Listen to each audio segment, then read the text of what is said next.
존귀한 자라 하나님의 형상 닮은 이 세상 그 무엇과도 비교할 수 없다네. 장애인 사역은 저도 새로웠지만 정말로 흑암이 있다는 사실. 그래서 하나님이 우리한테 방법을 주셨어요. 그리스도라는 증거를 우리에게 보이셨어요. 장애인 교회가 있기 때문에 이제 믿음이 생기고 이런 시스템 속에 있다는 게 너무 좋아서 다 함께 묵도하심으로 드림교회 주일 예배로 하나님 아버지께 영광을 돌립니다. 온유한 자는 복이 있나니 그들이 땅을 기업으로 받을 것이며 의에 줄이고 목마른 자는 복이 있나니 그들이 배부를 것이며. 아멘. 사랑과 은혜가 풍성하신 하나님 아버지 감사합니다. 저희들에게 또 귀한 주일의 응답을 주십니다. 그러나 함께 할 수 없습니다. 참으로 떨어져 있습니다. 우리가 비록 몸은 떨어져 있지만은 마음만은 이 시간 서로 소통되게 하시고 하나님과 우리 모두가 밀착되어지는 그런 귀하고 복된 예배로 하나님 영광 받아 주옵소서. 저희들 정말로 어디에 있든지 간에 온전한 마음으로 온전한 주님께 온전한 경배드리기 원하오니 은혜 위에 은혜를 더하여 주옵시고 최고로 치유받는 시간으로 역사하여 주옵소서. 감사를 드리며 우리 구주 예수 그리스도의 이름 받들어 기원하옵나이다. 아멘. 찬송 부르시겠습니다. 찬송가 429장입니다. 찬송가 429장입니다. 세상 모든 풍파 너를 흔들어 약한 마음 낙심하게 될 때에 내려주신 주의 복을 세여라. 주의 크신 복을 내가 알리라. 받은 복을 세여보아라. 크신 복을 내가 알리라. 받은 복을 세여보아라. 주의 크신 복을 내가 알리라. 세상 근심 걱정 너를 누르고 십자가를 등에 지고 나갈 때 주가 내게 주신 복을 세여라. 두려움 없이 항상 찬송하리라. 받은 복을 세여보아라.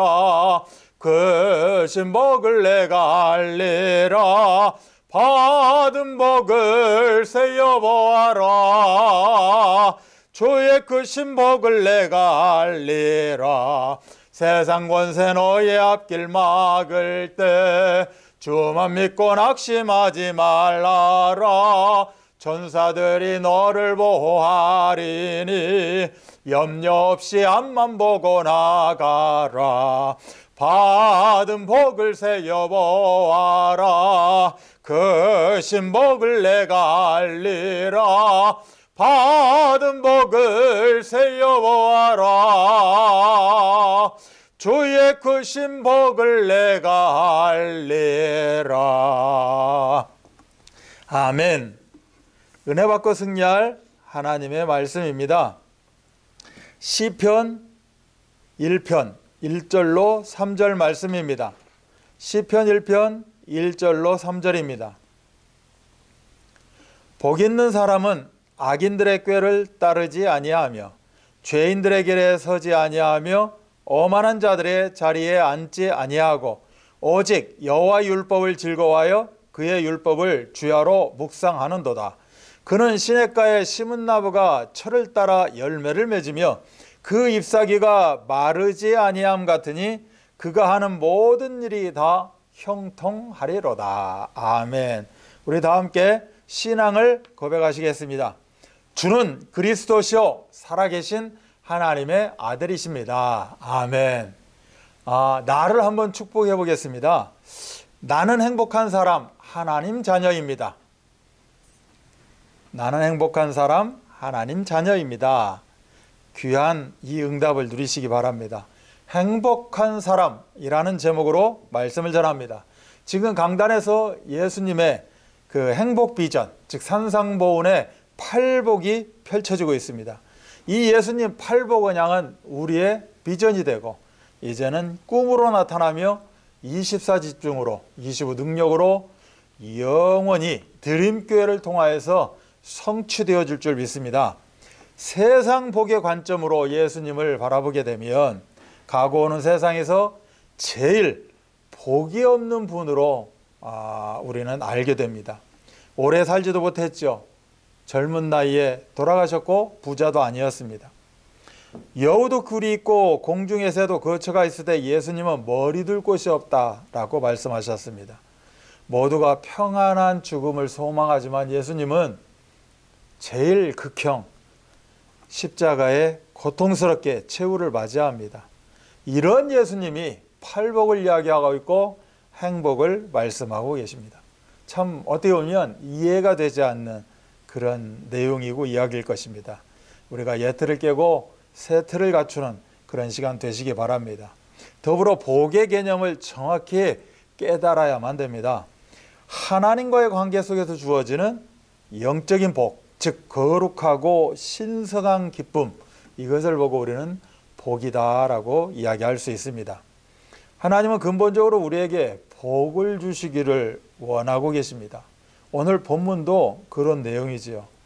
이 복은 인간을 창조하기 시기 전에 미리 준비되었고 또한 창조된 후에도 이 행복하도록 이 복을 누리도록 우리 하나님은 준비하시고 불꽃 같은 눈동자로 지키시고 인도하신다는 사실입니다. 이 준비된 행복은 때를 따라 돕는 은혜를 통해서 보여지고 나타내지고 성취되어지는 것입니다.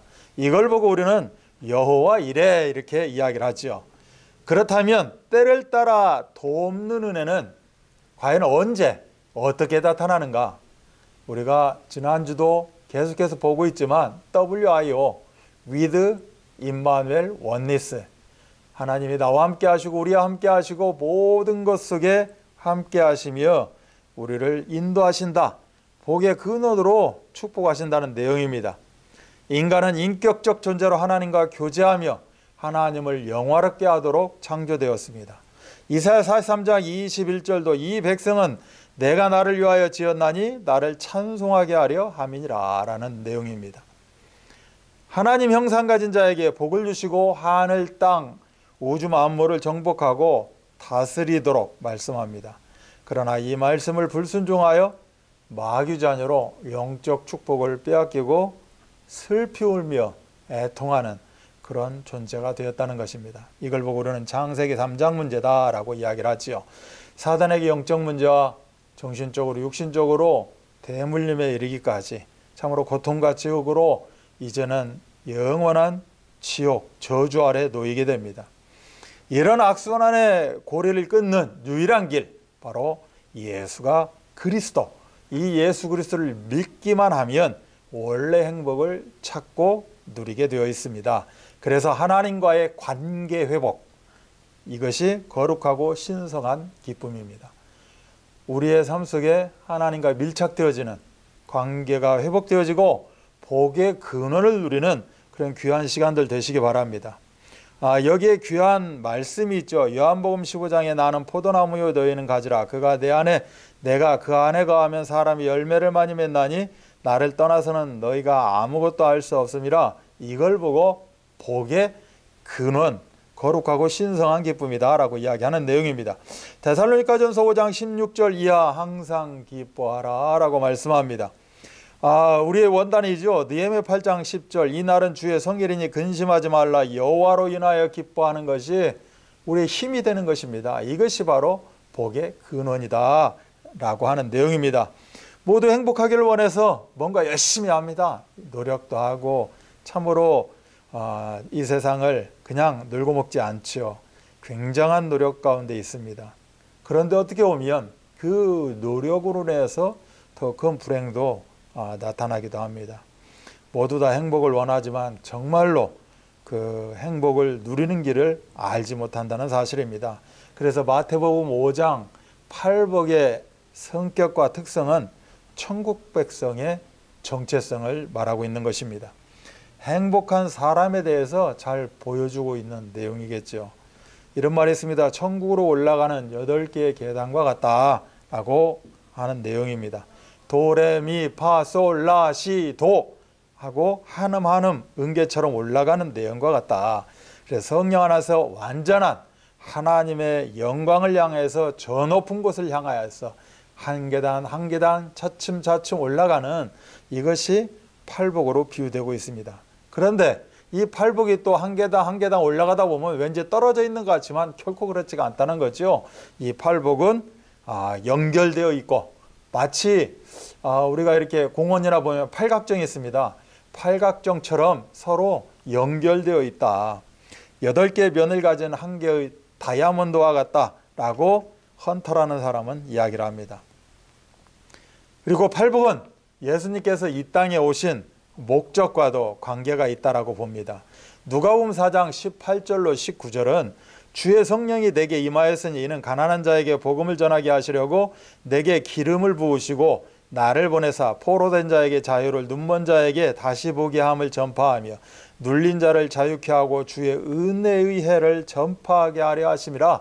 이 내용과 마태복음 5장을 보게 되면 그렇구나, 예수님의 오신 목적, 이것이 바로 팔복이다. 팔복 속에 예수님의 오신 목적, 예수님의 사역의 모든 것, 또한 우리가 제자로서 어떻게 살아가야 될 것인가에 대한 내용들이 다 함축되어 있다라고 볼 수 있는 것입니다. 강단을 통하여서 예수님의 행복 비전 계속되어지는 그런 응답 누리시기를 바랍니다. 첫 번째입니다. 행복 비전입니다.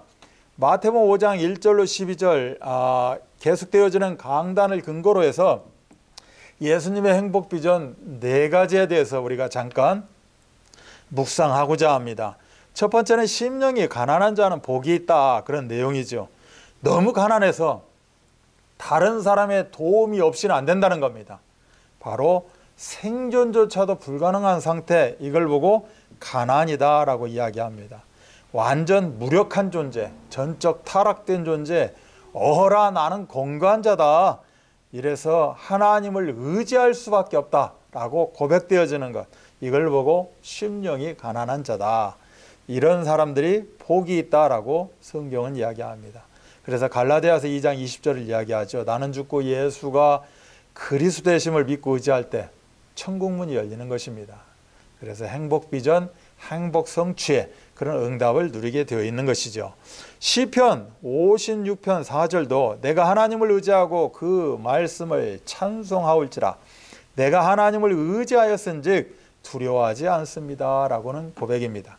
그렇다면 심령이 가난한 자 복이 있다. 이 심령이 가난한 자 성경의 어떤 인물하고 연결시켜 볼까요? 바로 이사야서 6장입니다. 이사야는 성전에서 높이 들린 보좌에 주님이 앉아 계신, 그리고 그 주위로 천사들이 찬송하는 그런 환상을 보게 됩니다. 천사들이 찬송합니다. 거룩하다 거룩하다 거룩하다 만군의 여호와여 그의 영광이 온 땅에 충만하도다. 이 찬송 소리로 성전의 문지방의 터가 흔들립니다. 성전 안에 연기가 가득 찬 것을 보게 됩니다. 이 모습, 이 환상을 보게 되자 이사야는 자신이 얼마나 부정하고 자신이 얼마나 가난한 존재인지를 발견하게 되는 그런 내용입니다. 그래서 이사야 6장 5절은 화로다 나여 망하게 되었도다 나는 입술이 부정한 사람이요 라고 정말 자기가 전적 타락이요 정말 하나님의 능력, 그리스도의 능력 없이는 살 수가 없는 존재라고 고백을 하고 있는 그런 내용입니다. 이처럼 자신의 의의를 포기하고 은혜를 구하게 됩니다. 그때 하나님은 그 입술을 성령의 숯불로 태우시고 죄를 용서하십니다.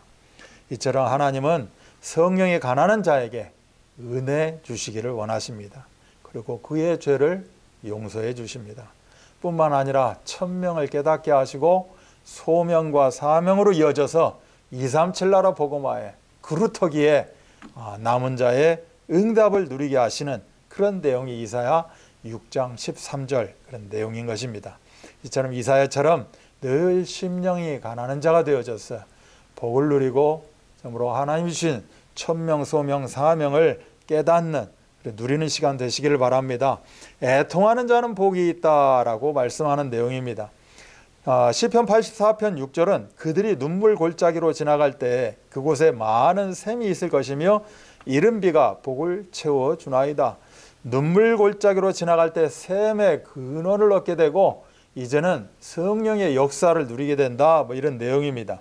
여기서 그들이 누구입니까? 도대체 누구이길래 이처럼 샘의 근원과 성령의 역사를 누리는가? 애통하는 자인 것입니다. 나 자신의 갱신을 위해서 예틀을 깨고 새 틀을 새롭게 회복시켜 나가는 나 자신의 갱신에 애통을 놓고 기도합니다.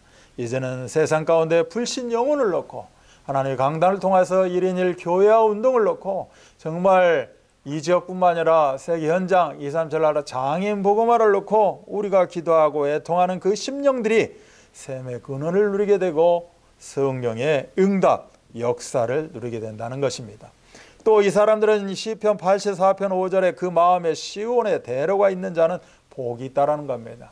분명히 그 중심에 그 마음에 강단의 계획이 있고 강단의 비전이 있고 그래서 강단의 은혜가 있다. 237 나라 복음화라는 강단의 계획, 절대 계획이 나의 계획으로 이루어지고 성취되어지는 것입니다.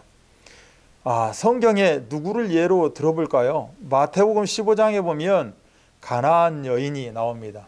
이 가나안 여인은 개 취급을 받을 정도로의 참으로 비참함이었습니다.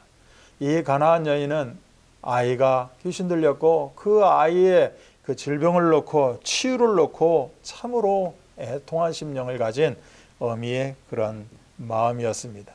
예수님이 이렇게 개 취급을 받는 수목 가운데서도 오직 예수님 붙잡기를 소원하는 그 여인을 향해서 네 믿음이 크도다, 네 소원대로 되리라 하시니 그때로부터 그의 딸이 나으니라.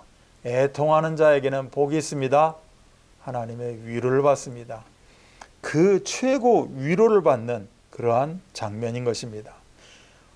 예수님이 십자가 지시고 걸어갑니다. 골고다 언덕길을 향해서 걸어갈 때 여인들이 참으로 목 놓아 웁니다. 애통해하면서 이런 고백을 합니다.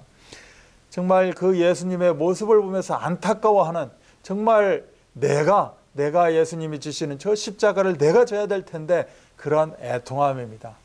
이 울고 있는 그 여인들을 향해서 예수님이 나를 위하여 울지 말고 너희와 너희 자녀를 위하여 울어라.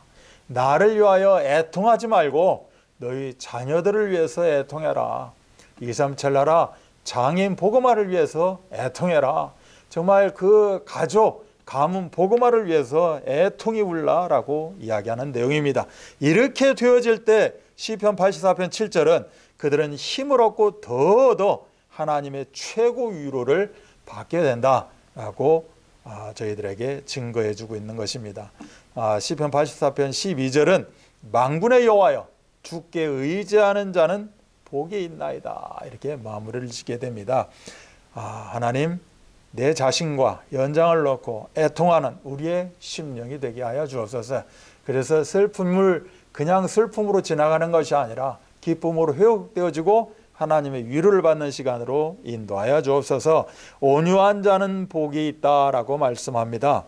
인생의 주인이신 하나님 앞에 온전히 길들여진 상태, 이걸 보고 영적 온유한 자 이렇게 이야기합니다.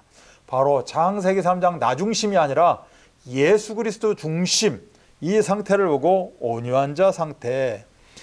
사도행전 1장 1절 3절 8절로 각인 뿔이 체질될 뿐만 아니라 이것을 뛰어넘어서 언어한 문제, 환경, 사건 가운데에서도 오직 유일성, 재창조의 응답을 누리는, 이걸 보고 온유한 자 이렇게 이야기를 합니다. 예수님이 십자가에 죽기까지 순종하신 온유함, 이게 바로 최고의 온유함이죠. 이 온유하심을 통하여서 우리가 생명을 얻고 구원을 얻게 된 것입니다. 이삭의 삶을 한번 보겠습니다. 팔레스타인에서 우물은 삶의 원천입니다. 그러다 보니 이삭의 우물을 파면 참으로 하나님이 함께 하시고 형통의 응답을 누려서 계속해서 물이 터져 나옵니다. 이 지역에 그랄 사람들이 시기해서 우물을 빼앗습니다. 그러나 이삭은 개의치 않죠. 다른 곳으로 옮겨서 또 팝니다. 여전히 물은 터져 나옵니다. 또 빼앗습니다. 또 옮겨갑니다. 그러다가 셈의 근원을 얻게 되는 그런 내용을 우리가 접하게 됩니다. 백배 창대왕성 거부 르호봇의 그런 응답을 누리는 온유한 자 이삭의 삶이 우리의 삶이 되시기를 바랍니다. 온유한 자는 땅을 기업으로 받는다라고 성경은 이야기합니다. 땅을 기업으로 받는다는 것이 무엇입니까? 현세 백배뿐만이 아니라 내세 영생의 응답, 최고의 승리, 이것이 바로 땅을 기업으로 받는 것입니다. 하나님은 아브라함에게 말씀하십니다. 내가 내게 지시할 땅으로 가라. 여호수아와 백성들에게 가나안 정복을 명령하시고 최고의 승리를 얻게 만드십니다. 바로 우리들에게는 237 나라 장애인 복음화라는 그 드넓은 땅을 하나님이 허락하신다는 거지요. 그래서 이런 온유한 자가 되어져서 땅을 차지하고 풍성한 화평으로 즐거워하는 그러한 축복된 우리 모두가 되시기를 참으로 부탁을 드립니다. 의에 줄이고 목마른 자는 복이 있다라고 말씀합니다. 예수 그리스도를 내 인생으로 주인으로 모시고 간절히 사모하고 또 더 깊이 알아가는 그 상태, 이걸 보고 의에 줄이고 목마른 자라고 이야기합니다. 스데반을 한번 볼까요? 스데반은 예수님을 전하다가 돌에 맞아서 머리가 깨지고 피를 흘리며 죽어갑니다. 그는 죽음 직전에 자기를 돌로 치는 사람들을 용서해달라고 어떻게 보면 기도를 하는 장면이 나오죠. 그의 눈에는 돌을 던지는 사람들이 보인 게 아닙니다. 그 천상에서 예수님이 영접하는 그러한 모습이 보여지게 된 것입니다. 의에 줄이고 목마른 자는 죽음 앞에서도 당당합니다. 전혀 문제가 되지 않습니다. 지금 세상은 코로나19라는 참으로 참담한 가운데 있을지 모르지만 의에 줄이고 목마른 자는 전혀 문제가 되지 않는 것입니다. 언제 어디에서든지 만족한 삶을 살아가는 그런 사람들 보고 의에 줄이고 목마른 자 이렇게 이야기합니다. 그래서 어느 상황에 악조건이든 어느 상황이 있든지 간에 이들은 배부름의 축복을 누리게 됩니다. 바로 채워주시는 하나님, 공급하시는 하나님을 체험하게 된다. 의에 줄이고 목마른 그런 응답을 누리시기 바랍니다. 성경 한두 구절을 보게 되면 시편 107편 9절은 그가 사모하는 영혼에게 만족을 주시며 줄인 영혼에게 좋은 곳으로 채워주신다. 시편 34편 10절은 젊은 사자는 궁핍하여 줄일지라도 여호와를 찾는 자, 의에 줄이고 목마른 자는 모든 좋은 것에 부족함이 없다. 요한복음 6장 35절은 내게 오는 자는 결코 줄이지 아니할 터이요. 의에 줄이고 목마른 자, 오직 예수 그리스도를 향하여서 붙잡는 자, 24시 하는 자에게 주시는 말씀입니다. 결코 줄이지 않는다. 나를 믿는 자는 영원히 목마르지 않는다 라고 말씀합니다. 그래서 우리는 매 순간 예수께 줄인 사람, 예수를 고파하고 예수를 더 찾기 원하는 자, 모든 것에 배부름의 응답을 주신다. 너희는 먼저 그의 나라와 그의 의를 구하라. 그리하면 이 모든 것을 너희에게 더하시리라. 이 응답을 우리가 삶 가운데 24시 누리는 그런 축복 있기를 주 예수 그리스도 이름 받들어 기원합니다. 두 번째로 복된 인생입니다. 오늘 본문입니다. 시편 1편 1절로 3절이죠. 1절은 복 있는 사람은 악인들의 꾀를 따르지 않는다. 전의 성경은 쫓지 않는다. 죄인들의 길에 서지 않는다. 오만한 자들의 자리에 앉지 않는다. 이런 내용입니다.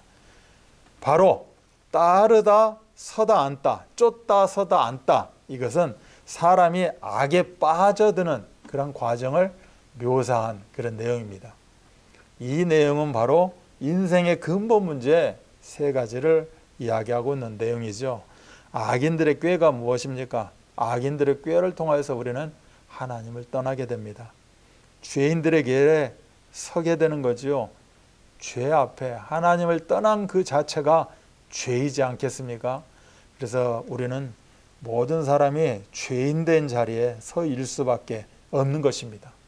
하나님이 원하시는 관역을 주시고 그 관역을 향해서 화일시위를 당겨야 되는데 화일시위는 당겨졌지만 관역을 향해 가는 것이 아니라 그 또 다른 곳을 향해서 어디로 갈지 모르고 유리방황하는 이걸 보고 죄인의 길이다 라고 이야기한 내용입니다.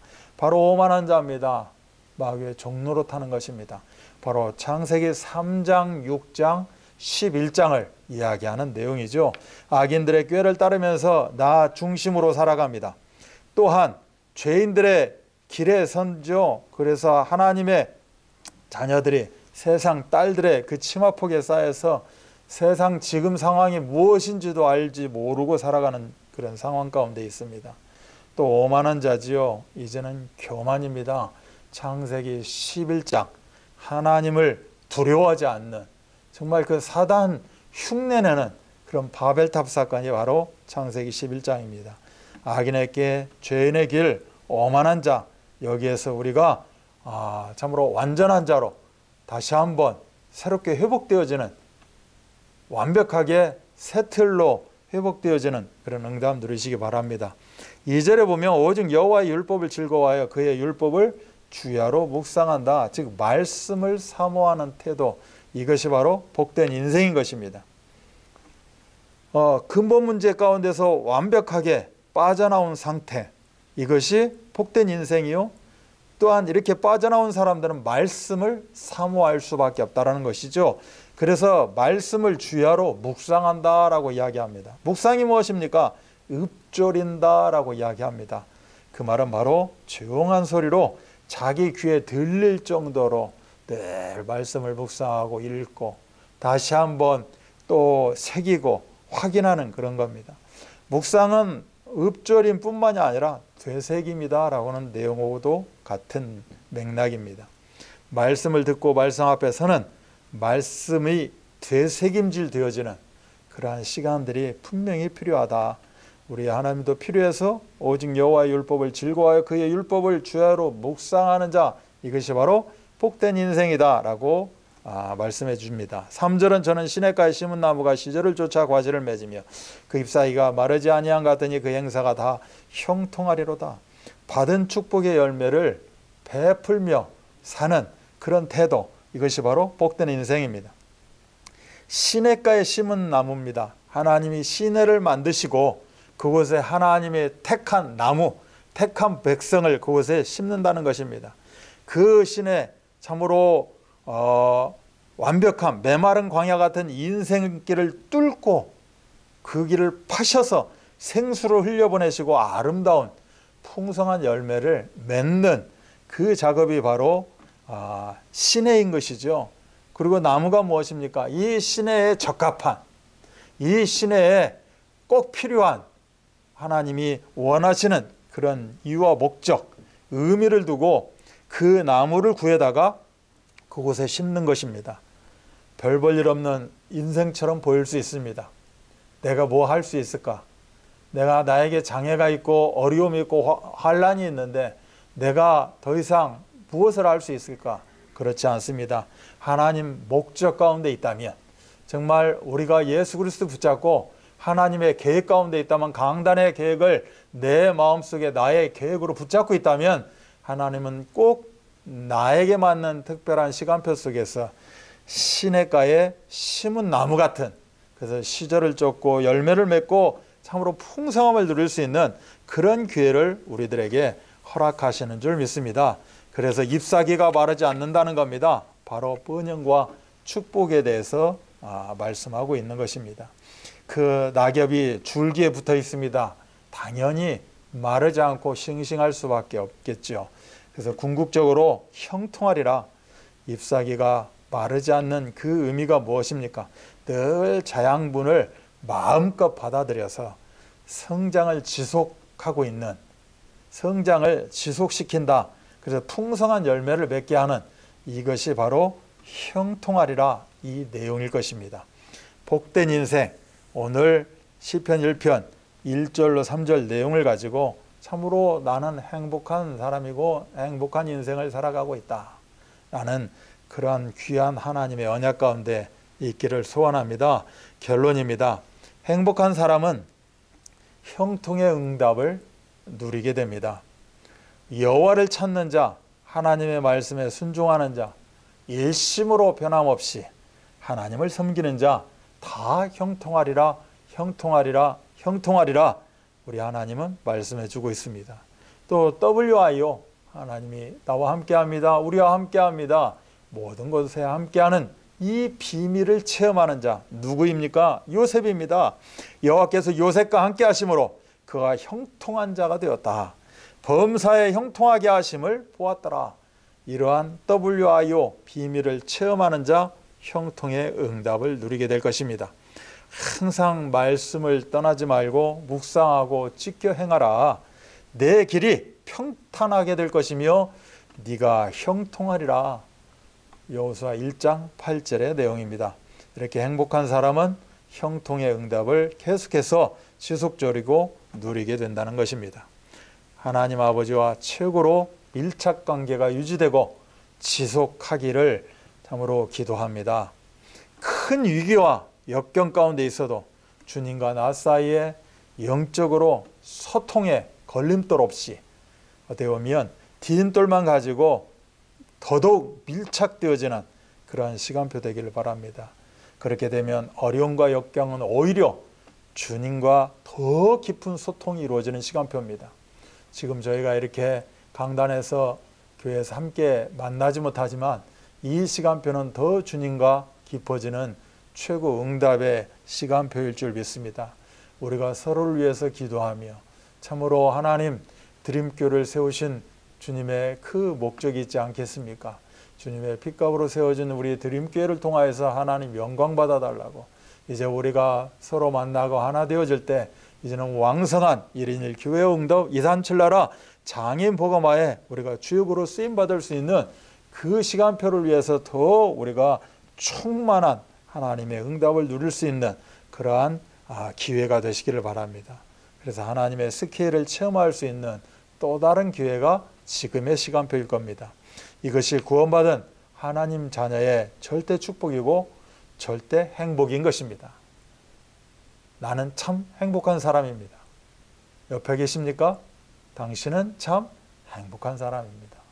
행복한 사람 하나님 자녀, 그것이 우리 드림교회 중직자여 사역자여 또한 우리 귀한 성도님들 다시 한번 마음에 새기면서 우리가 한 주간도 이 말씀 가지고 최고로 다시 한번 응답받는 그런 귀한 시간 되시기를 주 예수 그리스도 이름 받들어 축복합니다. 기도하겠습니다. 하나님 아버지 감사합니다. 저희들에게 행복한 사람이라는 시편 1편 1절로 3절 내용을 가지고 묵상케 하시니 감사합니다. 아버지 하나님 분명히 주님께서 말씀을 주셨고 이제는 말씀이 내 안에서 참으로 뿌리 내려지게 하시며 이제는 체질화되어져서 참으로 어려운 이 시간표 속에 다시 한번 최고의 위로와 행복을 누리는 이 시대의 행복한 사람 하나님 자녀 237 나라 참으로 장인 복음화에 너무나도 귀한 24 제자의 응답을 누리도록 역사하여 주옵소서. 여러 가지 힘든 상황이고 부족한 것들이 있을 것입니다. 하나님 공급하시는 하나님을 통하여서 우리가 최고로 응답받고 채움의 역사, 배부름의 축복을 누리게 하여 주옵소서. 그래서 심령이 가난한 자로, 애통한 자로, 온유한 자로, 의에 줄이고 목마른 자로 하나님의 놀라운 행복을 마음껏 누리며 나누는 우리 드림교회 되어주도록 인도하시고 역사하여 주옵소서. 감사를 드리며 우리 구주 예수 그리스도 이름 받들어 기도하옵나이다. 아멘. 우리가 찬송 한 장 더 하겠습니다. 495장입니다. 495장 우리 찬송하시면서 또 마음에 하나님 이렇게 계획되었던 것들 하나님께 드리기를 원합니다. 준비되는 것들 드리기 원합니다. 하나님 나를 드리기 원합니다. 나를 통하여서 정말로 237 나라 장인 복음화에게 귀하게 쓰임받게 하여 주옵소서. 그 중심을 가지고 함께 부르기 원합니다. 익은 곡식 거둘 자가 없는 이때에 누가 가서 거둘까? 내가 어찌게 으르게 앉아 있을까? 어서 가자 밭으로 보내주소서 보내주소서. 재단 숯불 내 입술에 대니 어찌 주저할까 주여 나를 보내주소서. 3절입니다. 주가 나를 부르시니 언제 어디나 기뻐 가서 일하리. 주가 명령 내리실 때 능력 받아서 기뻐 거두리로다. 보내주소서 보내주소서. 재단 숯불 내 입술에 대니 어찌 주저할까 주여 나를 보내주소서. 다 함께 기도하겠습니다. 하나님 감사합니다. 오늘 이 찬송의 내용처럼 참으로 우리가 그 현장 가운데 있기를 원합니다. 남들이 보지 못하고 가지 못하고 하지 못하는 그 현장에 우리 모두가 있기를 원합니다. 우리 드림교회가 있기를 원합니다. 아버지 하나님, 우리 드림교회 위에 하나님의 전무후무한 응답을 누릴 수 있도록 우리 전 성도 다시 한번 말씀 붙잡는 각인뿌리 처리질 되어지는 그러한 시간표로 인도하여 주옵소서. 묵상케 하여 주옵소서. 읊조리게 하여 주옵소서. 되새기게 하여 주옵소서. 그래서 하나님이 원하시는 그러한 모든 계획과 응답을 성취시키는 이 시대의 복음치유와 24 제자로 쓰임받게 하여 주옵소서. 아버지 하나님, 하나님께 모든 거 올려드리기 원합니다. 올려드리는 그 중심 가운데 모든 예물 가운데 하나님 참으로 오병이어의 역사가 누려지게 하시며 쓰여지는 모든 그 현장 가운데 참으로 세계복음화의 응답을 누리는 우리의 중심, 우리의 예물이 되어주도록 역사하여 주옵소서.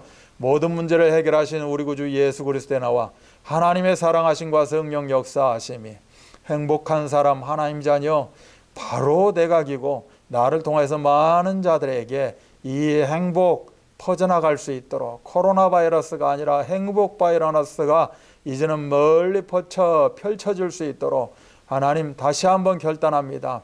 다시 한번 소원합니다. 다시 한번 말씀 붙잡고 기도하기를 원합니다. 아버지 하나님, 정말 우리가 함께 모이는 그 시간표를 놓고 기도하기를 원합니다. 함께하는 모든 우리 드림교회 성도들 머리머리 위에 그들의 모든 기도 제목과 삶의 여건 형편 가운데 지금으로부터 영원토록 함께 계실지어다. 아멘.